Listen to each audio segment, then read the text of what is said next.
It says in this problem that Casey and Kip begin at the same point on a circular track with a diameter of 160 meters. They run in opposite directions around the track.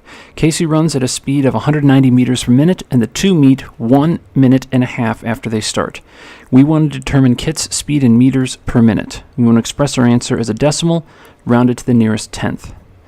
Now, if you think about it as a circle, you may have a little trouble, because one person goes one way, running 190 meters a second. The other one runs x meters per second. But let's unwrap this circle. Let's think of it this way.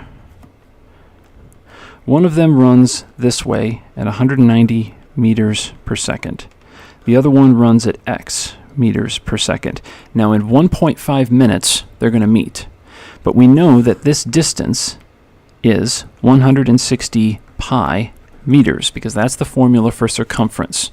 That is pi times the diameter. So what this problem is a distance equals rate times time problem. What is the distance being covered? 160 pi. What's the rate? Well, the rate is how fast this is shrinking. Now, it's not only shrinking at 190, but whatever x is. So it's actually shrinking at 190 plus whatever x is.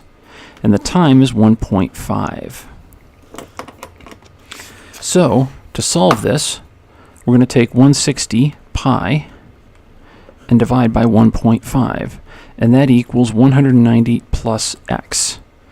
So then to get x by itself, we're going to subtract 190. So 160 pi over 1.5 minus 190 equals x. Now, we're not going to write it like this because we want it in a decimal approximation.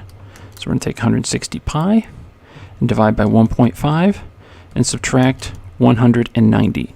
So we get 145.1. And there's our answer. And we're done.